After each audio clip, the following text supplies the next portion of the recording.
You know what absolutely grinds my gears? The WWE Universe sat there for months, watching Roman Reigns disappear into thin air after losing his precious undisputed championship, and now he has the audacity to waltz back onto Monday Night Raw like he owns the place, going after the World Heavyweight Championship. Are you kidding me right now? But that's not even the worst part. This man, this so-called tribal chief, had the nerve to attack Jey Uso, his own flesh and blood, the same Jey Uso who sacrificed everything for the Bloodline. I'm about to expose exactly why Roman Reigns' return is the most disrespectful, hypocritical, and downright infuriating move in WWE history, and if you disagree with me by the end of this video, you're part of the problem. Drop your rage in the comments right now. Let me paint you a picture of what went down, because some of you clearly need a reality check about what Roman Reigns just pulled on Monday Night Raw. For over 1,300 days, we witnessed the longest Universal Championship reign in WWE history. Roman Reigns stood at the top of the mountain, calling himself the head of the table, the tribal chief, the greatest of all time. He had Paul Heyman by his side, the Usos backing him up, and Solo Sikoa doing his dirty work. Everything revolved around Roman Reigns and that bloodline. But here's where it gets interesting, and by interesting, I mean absolutely maddening. The moment Cody Rhodes finally dethroned him at WrestleMania 40, completing his story, Roman vanished. Poof. Gone. No Raw appearances, no SmackDown, nothing. He took his ball and went home like a spoiled child who lost at Monopoly. And where was this tribal chief when his family needed him most? Where was Roman when Solo Sikoa started recruiting new members and completely hijacked the bloodline? Where was he when Jey Uso was getting brutalized week after week, fighting battles by himself? Quick question for the comment section: did Roman Reigns abandon his family, or was his disappearance justified after such a long championship reign? I want to hear your take on this. Now let's fast forward to his return. Roman Reigns storms back onto Monday Night Raw, not SmackDown, where he built his empire, but Raw, and immediately sets his sights on the World Heavyweight Championship. Let that sink in for a moment. This man held the undisputed WWE Universal Championship for over 3 years, unified the titles, and claimed he was the greatest champion of all time. Now he's chasing the secondary title, the same title he and his supporters claimed was inferior to his championship. The hypocrisy is astounding. But wait, it gets worse. So much worse. During his return promo, Roman stands in that ring with his typical smug expression, talking about reclaiming his spot at the head of the table, about reminding everyone why he's the greatest. The crowd is actually giving him a mixed reaction, some cheers, some boos, because let's be honest, people have short memories in this business. And then, out comes Jey Uso. Jey Uso, the man who suffered more than anyone in the Bloodline saga. The man who was emotionally manipulated, physically punished, and torn between family loyalty and personal dignity for years under Roman's leadership. The same Jey who finally broke free, found his independence, and started building his own legacy on Raw as main event Jey Uso. He's finally thriving, getting the recognition he deserves,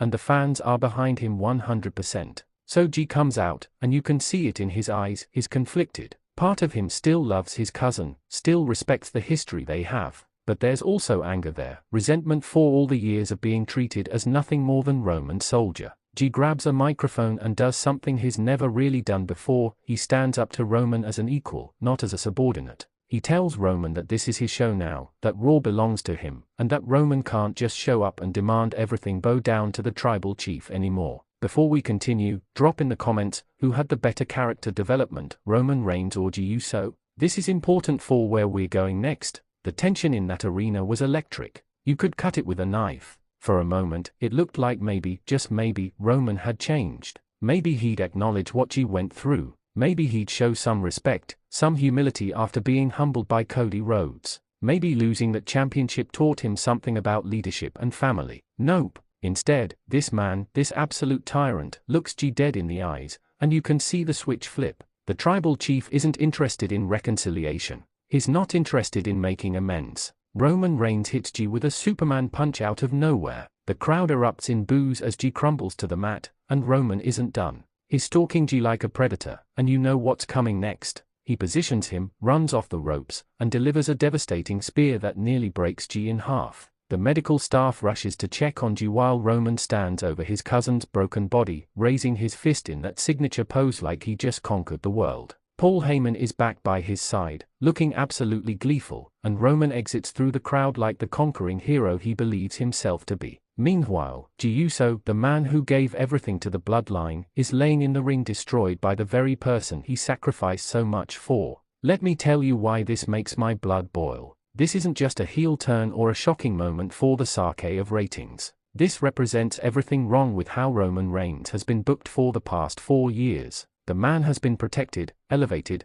and positioned as untouchable for so long that even in losing, he can't show an ounce of humility. He can't take responsibility. He can't acknowledge that maybe, just maybe, his tyrannical leadership style destroyed his family from the inside out. And the worst part? The WWE is going to try to make us sympathize with him eventually. They are going to build towards some big Bloodline reunion where Roman and Jey hug it out, and we're all supposed to forget about the years of emotional abuse and manipulation. They are going to present Roman as the true tribal chief who needs to reclaim his family from Solo Siko's version of the Bloodline, and we're supposed to cheer for that. Real talk in the comments, can Roman Reigns ever be redeemed after what he did to Jey, or is this unforgivable? Where do you draw the line? Let's talk about the World Heavyweight Championship angle for a second because this is equally frustrating. Gunther is the current champion, a man who's brought prestige, legitimacy, and old-school intensity back to that title. He's defended it with honor, had incredible matches, and re-established the World Heavyweight Championship as something meaningful after years of it playing second fiddle to Roman's undisputed championship.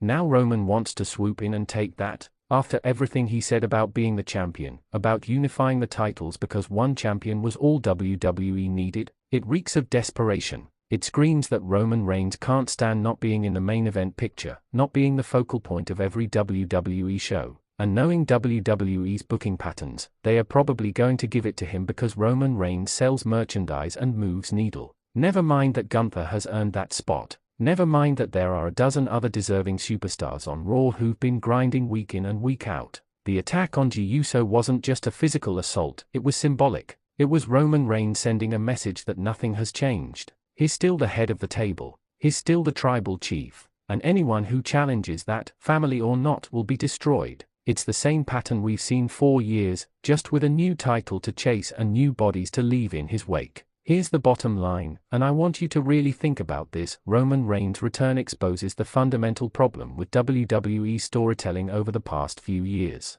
They created a monster in Roman's character, a tyrannical, narcissistic leader who abused everyone around him, and then when it came time for him to face real consequences, they just reset everything. He loses the title, disappears, and comes back acting exactly the same way, expecting the same results. Jey Uso deserved better. He deserved an apology, acknowledgement, or at the very least, a fair fight. Instead, he got a Superman punch and a spear for having the courage to stand up for himself. That's not compelling storytelling, that's just cruelty for the sake of heat. And now Roman is positioned to potentially become World Heavyweight Champion, which would complete his collection of disrespecting everything and everyone in his path. If WWE goes through with this and puts that title on Roman Reigns while Jey Uso is left to pick up the pieces again, it will be one of the most tone-deaf booking decisions in modern wrestling history. So here's my final question for all of you, and I need you to sound off in the comments. Should Roman Reigns be allowed anywhere near the World Heavyweight Championship after what he did, or should WWE finally make him face real consequences for his actions? And bonus question, will you be cheering or booing Roman Reigns moving forward?